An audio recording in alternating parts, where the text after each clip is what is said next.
সাংবাদিকদের ভিডিও করার সুযোগ দেন। বিসমিল্লাহির রহমানির রহিম। প্রিয় সাংবাদিক ভাইরা,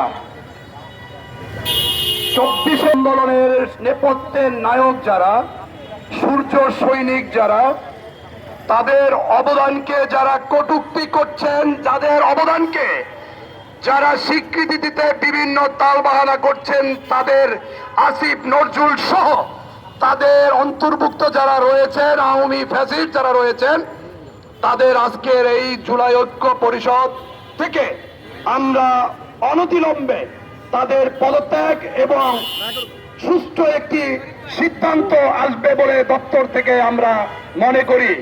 প্রিয় সহযোদ্ধা ভাইয়েরা, সাংবাদিক বৃন্দ, বাংলাদেশ বিনির্মাণে যে যোদ্ধারা অগ্রণী ভূমিকায় ছিল, তাদের মূল্যায়ন এবং তাদের কথাকে অবমূল্যায়ন করে যারা এখন রাষ্ট্র চালাচ্ছেন, আসলে আপনারা কারা? আপনারা কোথা থেকে এসেছেন? আপনারা কি এই আওয়ামী সরকারের সময়, স্বৈরাচারের সময় আপনারা কি কেউ এই দায়িত্বে আসতে পারতেন কিনা? এটা আমার প্রশ্ন একজন জুলাই যোদ্ধা হিসাবে। প্রিয় সাংবাদিক ভাইরা, আজকে আমার রক্তের বিনিময়ে, আমার আহত যোদ্ধাদের রক্তের বিনিময়ে, শহীদদের আত্মত্যাগের রক্তের বিনিময়ে যে বাংলাদেশ আমরা বিনির্মাণ করেছি, সেই বাংলাদেশে আপনারা এখন উপদেষ্টা মণ্ডলীতে রয়েছেন। আজকে শহীদ পরিবারের আসামিকে জামিন দেওয়া হয়, আজকে আহত যোদ্ধাদের বিভিন্ন মামলায় হয়রানি করা হয়, এমনকি আহত যোদ্ধাদের বিভিন্ন মামলায় বলা হয় মামলা বাণিজ্য। প্রকৃত অর্থে মামলা বাণিজ্য হচ্ছে কিংবা মামলা বাণিজ্য হচ্ছে না, এটিও তো দেখার দায়িত্ব আপনাদের দপ্তরের। সুতরাং আপনারা হিউমার ছড়িয়ে প্রকৃত স্বার্থকে অন্যদিকে দাবিত করে নিজেদের স্বার্থ হাসিল করার যে পায়তারায় লিপ্ত রয়েছেন, এটা এখন আমাদের সামনে স্পষ্ট, বাংলাদেশের সামনে স্পষ্ট। সুতরাং আপনারা যেভাবে দেশকে পরিচালিত করতে চান, সেটি আহত যোদ্ধা এবং শহীদ ফ্যামিলিদের আশার ব্যত্যয় হচ্ছে। আমরা বাংলাদেশকে এভাবে দেখতে চাই না। আমরা সংস্কার পাশাপাশি মৌলিক সংস্কার, এর পাশাপাশি জনগণের প্রতিনিধি নির্বাচিত করে বাংলাদেশে সুষ্ঠু সুশৃঙ্খল একটি রাষ্ট্র হিসেবে পরিচালিত করবেন বলে মনে করি। প্রিয় সাংবাদিক ভাইয়েরা, আমার যতটুকু ক্রেডিট রয়েছে, সাংবাদিকদের যতটুকু ক্রেডিট রয়েছে, প্রত্যেকের ভূমিকাকে ক্রেডিট আপনাদের সবার দিতে হবে।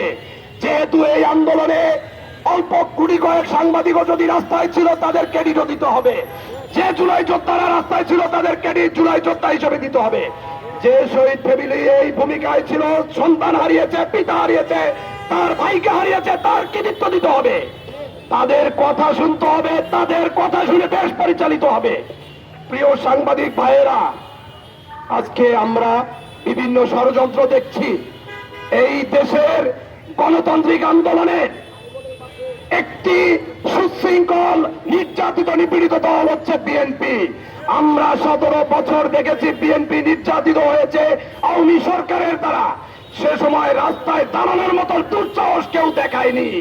যে সময় বিএনপি 17 বছরে কারাবৃত্ত হয়েছিল। আজকে আপনাদেরকে জানিয়ে রাখতে চাই, বিএনপির গুটি কয়েক নেতা কর্মী যদি আমাদের বিভিন্ন প্রশ্নবিদ্ধ করার চেষ্টা করেন, এই জুলাই অভ্যুত্থানকে চেষ্টা করেন কোনো ধরনের, তাহলে তাদেরকেও ছাড় দিয়ে কথা বলবো না। আমরা রক্তের বিনিময়ে এই দেশকে স্বাধীন করেছি।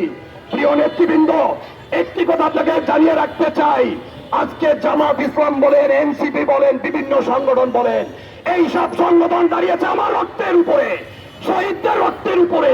সুতরাং যে নেতৃত্ব যতটুকু যার অবদান ছিল, সেদিকে স্বীকার করে বাংলাদেশে কোনো ষড়যন্ত্র, কোন ধরনের রচ্চার চিন্তা ভাবনা করে আপনারা এগুলো বাংলাদেশকে একটি সুশৃঙ্খল ব্যবস্থার থেকে কোনোভাবে সরিয়ে নিতে পারবেন না, যতক্ষণ পর্যন্ত আমরা জুলাই যোদ্ধা এবং শহীদ পরিবার বেঁচে আছি বাংলাদেশে, ইনশাআল্লাহ।